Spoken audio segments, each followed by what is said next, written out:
बात करते हैं अपराधों पर अंकुश की। बारां में डकैती की योजना बनाते 5 आरोपी गिरफ्तार हुए।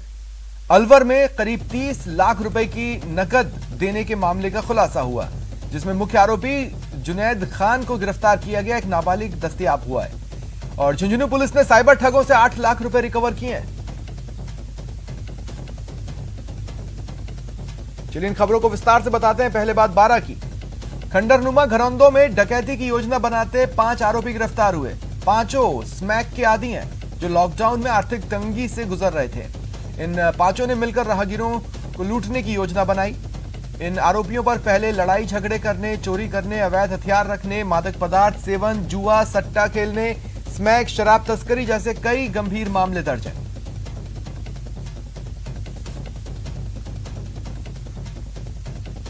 और अलवर पुलिस ने 17 जुलाई को महुआ खुर्द गांव में हुई 30 लाख की चोरी के मुख्य आरोपी जुनैद खान को गिरफ्तार करने का दावा किया। पुलिस ने एक नाबालिग को भी दबोचा है। पुलिस ने इनके कब्जे से चोरी के 27 लाख रुपए और गहने बरामद किए हैं।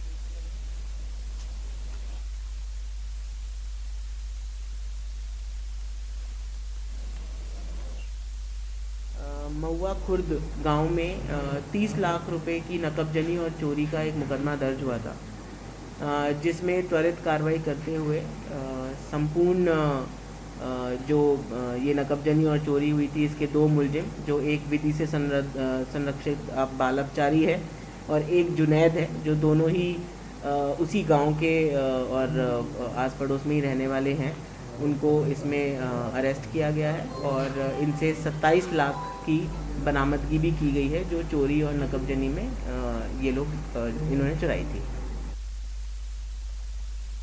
झुंझुनू पुलिस ने बड़ी कामयाबी हासिल कर साइबर ठगों से करीब 8 लाख रुपए रिकवर किए। ये ठगी एक पूर्व फौजी के अकाउंट से हुई थी। देलसर के रहने वाले पूर्व फौजी प्रमोद कुमार अपने पेंशन के लिए भागदौड़ कर रहे थे। इस दौरान उनके पास एक फोन आया जिसमें उनके अकाउंट की पूरी डिटेल मांगी गई। उन्हें एक ऐप डाउनलोड करने को कहा गया। जैसे ही उन्होंने ऐप डाउनलोड किया, उनके खाते से रुपए निकलना शुरू हो गए। उन्होंने नवलगढ़ थाने में केस दर्ज कराया। पुलिस ने जांच पड़ताल की। 72 घंटे के अंदर अकाउंट से निकाली गई रकम रिकवर की। पुलिस के मुताबिक झारखंड के जामताड़ा से ये ठगी की गई।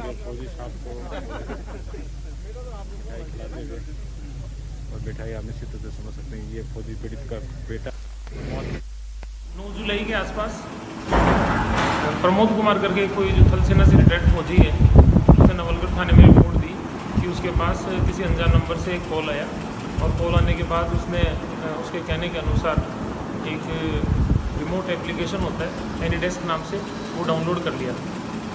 उसको डाउनलोड करने के बाद में उस फ़ोन का रिमोट कमांड जो पूरा का पूरा ठगों के हाथ में चला गया और इस प्रकार से उसके तकरीबन 8 लाख रुपए ठगों के द्वारा, साइबर ठगों के द्वारा ठग लिए गए। जोधपुर में ममता को शर्मसार करने वाली खबर आई है। पावटा जिला अस्पताल के पालना घर में एक नवजात बच्ची को छोड़कर कोई चला गया। घटना देर रात 3 बजे के आसपास की है। पालना घर में सायरन बजने के बाद अस्पताल के कर्मचारी नवजात बच्ची को अस्पताल लेकर आए। उसका हेल्थ चेकअप कर उसको भर्ती किया गया। शुरुआती जांच में बच्ची स्वस्थ पाई गई है।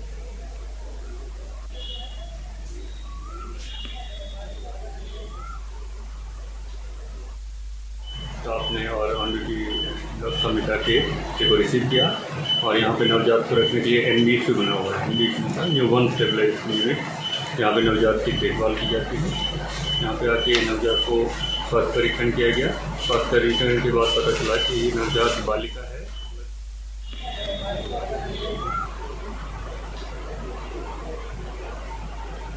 दूर दिखाओ तो दिखी नहीं। कोरोना काल के पूरे साल का टैक्स माफ करने समेत अन्य मांगों को लेकर आज प्रदेश के निजी बस ऑपरेटर्स ने चक्का जाम की घोषणा की। हालांकि प्रदेश भर में चक्का जाम जैसे हालात तो नहीं बने, लेकिन कुछ शहरों में हड़ताल को सफल कहा जा सकता है।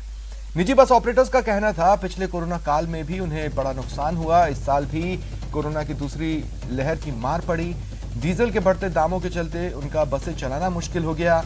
ऐसे में सरकार से मांग है कि वे इस साल का पूरा टैक्स माफ करे। वहीं ई चालान को बंद कर केंद्र सरकार बसों के इंश्योरेंस की वैधता 1 साल तक बढ़ाए।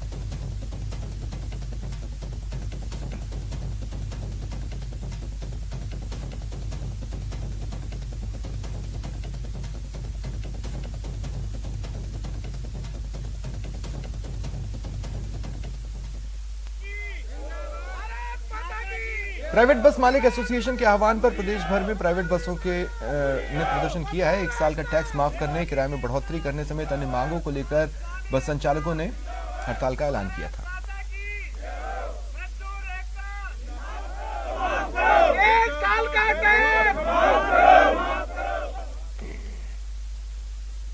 कोरोना काल का टैक्स माफ करने की मांग को लेकर आज निजी बस ऑपरेटर्स ने जगतपुरा स्थित आरटीओ कार्यालय में बड़ी संख्या में अपनी बसों को यहां पर खड़ा कर दिया। इनकी मांग है कि पूरे साल का इनका टैक्स माफ किया जाए, क्योंकि पिछले कोरोना काल में भी इनको किसी तरह का प्रॉफिट नहीं हुआ था, जबकि जेब से बसों की किस्तें भरनी पड़ी थी।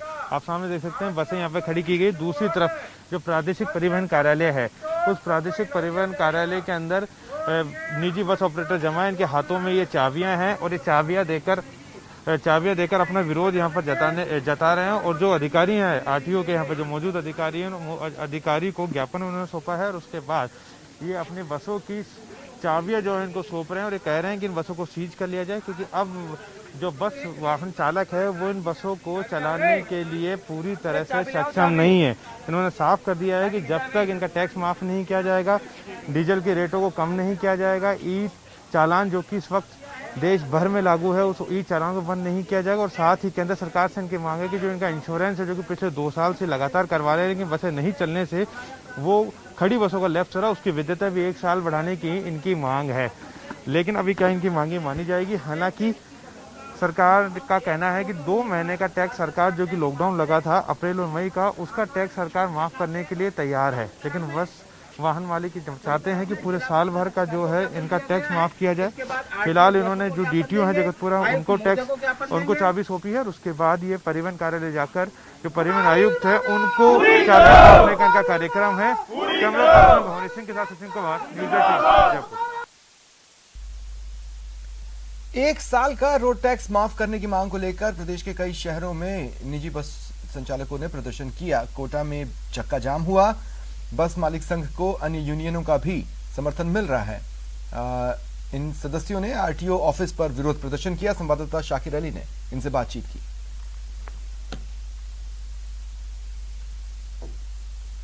प्रदेश भर में आज प्राइवेट बसों की हड़ताल है और कोटा में भी जो है तमाम प्राइवेट बस है उनके जो है पहिए जो है जाम कर दिए गए हैं लगातार, क्योंकि मांग की जा रही है कि 1 साल का टैक्स माफ किया जाए। इसके साथ साथ किराए में बढ़ोतरी सहित कई मांगों को लेकर बस मालिक संघ के साथ साथ जो दूसरी यूनियन है उनका भी समर्थन इनको मिल रहा है। राजस्थान सरकार से कोविड की वजह से और लॉकडाउन की वजह से हमने 1 वर्ष का टैक्स की माफ़ी चाहिए थी और इसकी मांग हम कई दिनों से करते आ रहे हैं। माननीय मुख्यमंत्री महोदय, मंत्री महोदय सबको हमने ज्ञापन दे दिया। मात्र 4 मांग राजस्थान में हमारी मुख्य है। पहली मांग तो ये है कि कोविड के कारण हमारी बसें चल नहीं पा रही है, स्कूल कॉलेज कोचिंग सरकारी ऑफिस सब बंद है। इस वजह से ग्रामीण क्षेत्र से कोई लोग आ नहीं रहा है। सोशल डिस्टेंसिंग की पालना को मानते हुए लोग अपने अपने साधन से आ रहे जा रहे हैं। हमारी 90% बसें राजस्थान में खड़ी है, इसलिए हमने सरकार से 1 साल के टैक्स माफी की मांग की है। दूसरी मांग हमने की है कि डीजल 40 रुपये लीटर 42 रुपये लीटर था जब किराया तय किया था 85 पैसे पर किलोमीटर, जबकि आज 100 रुपये लीटर राजस्थान के अंदर डीजल की दर है, इसलिए हमने 40% किराया बढ़ाने की मांग की है। तीसरी मांग हमारी ये है कि हमारे बस मालिकों की आर्थिक स्थिति मजबूत करने के लिए और डीजल से परिवर्तन करके सीएनजी में कन्वर्ट करने के लिए।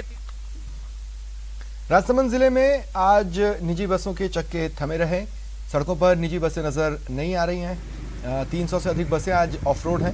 निजी बस संचालकों की मांग है कोरोना काल में लॉकडाउन से उन्हें आर्थिक नुकसान हुआ, ऐसे में उनका रोड टैक्स माफ किया जाए। हमारा टैक्स माफ किया जावे, हमारा इंश्योरेंस माफ किया जावे। हम आम आदमी को सुविधा देते हैं। पैसे वाले तो सब फॉर्चूनर में बैठ के जाते हैं, लेकिन ओरिजिनल जो सेवा हम दे रहे हैं, हमारे गाड़ियों का टैक्स माफ किया जावे। तो बड़ी बड़ी गाड़ियों की किस्तें देनी पड़ रही है। 50 रुपये लीटर जब डीजल था उस वक्त में भी हमने किराया वही है। आज 95 रुपये लीटर डीजल हो गया तो भी वो किराया वही है। किराया भी हम नहीं बढ़ा सकते क्योंकि लोगों के पास, मजदूर के पास, किसान के पास कोई पैसा नहीं है इतना ताकि उससे हम। शहरों में आमजन को सुविधा देने वाले निजी बस संचालक अब सरकार से राहत की मांग कर रहे हैं। उनकी एक ही प्रमुख मांग है कि सरकार उनका टैक्स कम कर दे। ऐसे में देखना ये होगा कि सरकार निजी बस चालकों की मांग कब पूरा करती है। अलगेज सनाड, न्यूज़ 18 राजस्थान, राजसमंद। पेगासस जासूसी मामले को लेकर देश भर में हंगामा मचा है। विपक्ष इस मामले पर केंद्र सरकार को चौतरफा घेर रहा है। आज कांग्रेस द्वारा राजभवनों का घेराव कर मामले की न्यायिक जांच की मांग उठाई गई। जयपुर में सभा के बाद कांग्रेसी कार्यकर्ताओं ने राजभवन की ओर कूच किया। इस दौरान पुलिस और कांग्रेस कार्यकर्ताओं में झड़प हुई।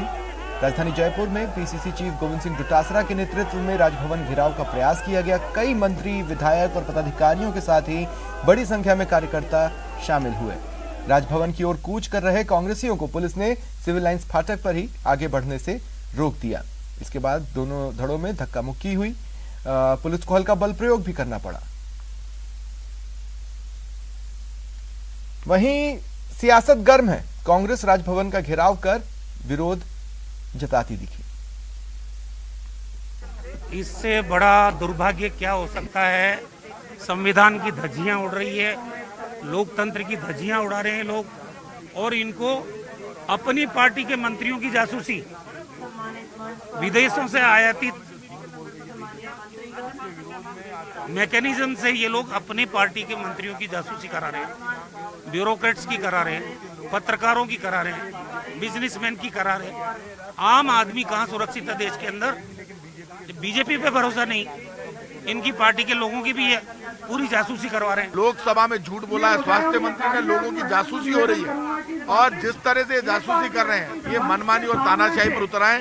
बीजेपी का मुंह तोड़ जवाब देंगे, जान लड़ा देंगे, लेकिन बीजेपी का जुल्म कांग्रेस का कार्यकर्ता स्वीकार नहीं करेगा। पेगासस की जो जासूसी हुई है वो निजता को भंग करने वाली है, और ये निजता भंग करने के कारण आपने देखा होगा फ्रांस में भी इसकी जांच शुरू हो गई है। यहाँ पर भी जिन जिन लोगों की जासूसी की गई है उनकी निजता भंग हुई है, और इसके लिए निश्चित रूप से सुप्रीम कोर्ट के माध्यम से अथवा पार्लियामेंट्री कमेटी के माध्यम से इसकी जांच होनी चाहिए, ताकि दूध और पानी का पानी साफ हो जाएगा। देखो, ये जो जासूसी हो रही, निजता पर हनन हो रहा है, आज न तो किसी का बाथरूम सुरक्षित है, न बेडरूम सुरक्षित है, कहीं से भी मतलब जानकारी ली जा सकती है। इस बात को लेकर के हमारे केंद्रीय नेतृत्व ने पूरे इंडिया के अंदर जितने भी मतलब कांग्रेस संगठन को या राज्यपाल के ज्ञापन देने। कांग्रेस के राजभवन घेराव पर बीजेपी ने कड़ी प्रतिक्रिया दी है। बीजेपी के प्रदेश अध्यक्ष सतीश पूनिया ने कहा, प्रदेश के संवैधानिक प्रमुख के निवास का आए दिन घेराव करना कांग्रेस की आदत बन चुका है। कांग्रेस की लोकतंत्र में आस्था नहीं है और लोकतांत्रिक संस्थाओं को निशाने पर लेना उनकी परंपरा का हिस्सा बन चुका है। वहीं बीजेपी के सांसद सीपी जोशी ने कांग्रेस के पेगासस को लेकर किए जा रहे आंदोलन पर तंज कसे। वो पड़ोस में भी है और उसमें ज्यादा जोर नहीं आता उनको। यदि ऐसा ही जज्बा होता तो अभी मैंने देखा पिछले दिनों साइकिल भी ठीक से नहीं चलाई जा रही थी। तो आंदोलन के नाम पर कांग्रेस पाखंड कर सकती है, लेकिन एक परंपरा सी बना ली कि उसमें मोदी जी का विरोध करो, केंद्र का विरोध करो। लेकिन कांग्रेस अपने गिरेबान में जाके तो 50 सालों में उनके पाप यही थे जिसके कारण वो देश के नक्शे से गायब हो गई। जुम्मा राजस्थान में बचे हैं, जो मुझे लग रहा है कि वो आदत डाल रहे हैं कि उनको भविष्य में भी इस तरीके से हमेशा सड़कों पर ही रहना पड़ेगा। उनकी सुनेगा कोई नहीं, लेकिन मुझे लगता है कि 2.5 साल पूरे हो गए, और जैसे खेल में, फुटबॉल में आदमी टाइम पास करता है, उस तरीके से टाइम पास करने का काम जरूर ये लोग कर रहे हैं। राजस्थान सरकार और कांग्रेस पार्टी की मंशा ठीक नहीं है।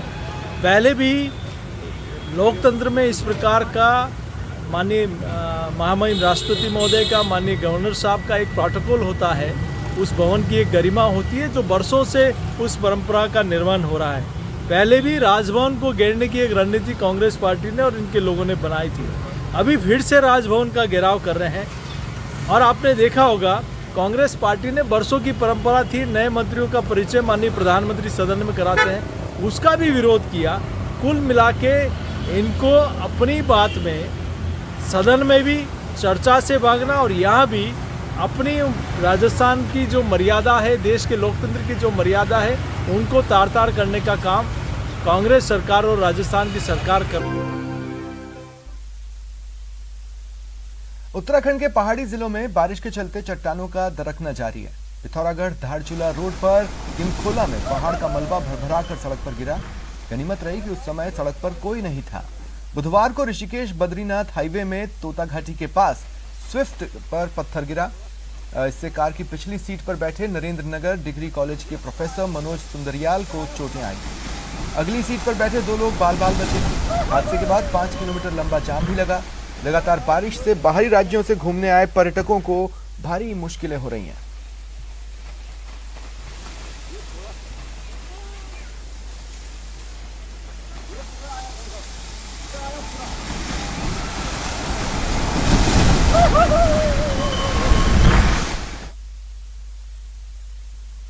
अलवर किशनगढ़ बास में टूटा बांध। हुसैपुर गांव में बांध टूट गया। तस्वीरें देखिए, बांध टूटा और सैलाब सा आ गया। हुसैपुर गांव में जो बांध है वो टूट गया। भारी बारिश की वजह से जैसे ही बांध टूटा वहां पर लोगों की भीड़ जुट गई, जमावड़ा सा लग गया। किशनगढ़ में तेज बारिश हो रही है जिसकी वजह से ये बांध टूटा है। सिंचाई विभाग की टीम हालांकि मौके के लिए रवाना हो गई। बांध पर लोगों की भारी भीड़ है।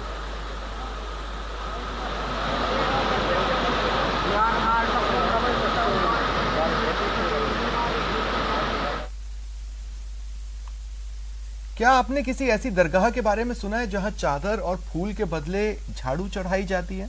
नहीं ना, लेकिन बाड़मेर की इस दरगाह की यही खासियत है।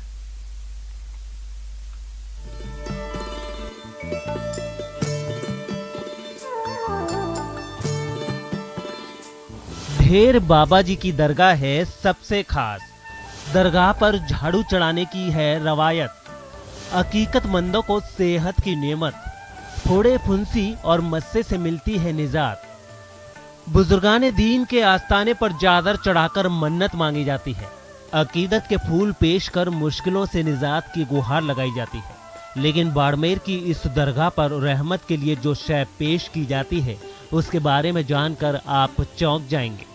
आपको अपने कानों पर यकीन नहीं होगा, क्योंकि यहाँ बाबा जी की रहमत हासिल करने के लिए झाड़ू चढ़ाने की रवायत है।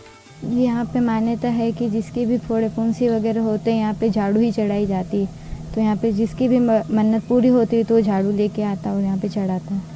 बाड़मेर के खत्रियों के मोहल्ले में आबाद ढेर बाबा जी की दरगाह पर आने वाले हकीकतमंद जब हाथ में झाड़ू लिए दरगाह में दाखिल होते हैं तो पहली नज़र में देखने वालों को यही लगता है कि ये शख्स दरगाह की साफ सफाई के लिए दरगाह कैंपस में दाखिल हो रहा है। लेकिन दरगाह में दाखिल होते ही सारे शक और शुबह गायब हो जाते हैं। दरगाह के एक तरफ झाड़ू के ढेर नजर आते हैं। हमने तो हमारे बड़ों से सुना है कि शुरू से ये बहुत पुरानी दरगाह है। तो यहाँ पे कैसे भी कोई की शरीर की किसी भी तरह की एलर्जी हो, फोड़ी फुंसी हो, मच्छी हो या बाकी कोई भी ऐसी मन्नत हो आपकी जो पूरी नहीं हो रही है तो वो यहाँ पर आके अपनी मन्नत मांगते हैं। कहा जाता है कि दरगाह पर झाड़ू चढ़ाने से हर मुराद पूरी होती है। यहाँ आने वालों को सिर्फ सेहत की नेमत ही नहीं बल्कि खुशहाली और कामयाबी भी नसीब होती है। लेकिन यहाँ आने वाले हकीकतमंदों का मानना है कि झाड़ू चढ़ाने से फोड़े फुंसी और त्वचा संबंधी रोगों से भी निजात मिलती है। ये तो बहुत साल हो गए इनको, किसी को भी मालूम नहीं है कितने साल हुए। बहुत पुरानी दरगाह है।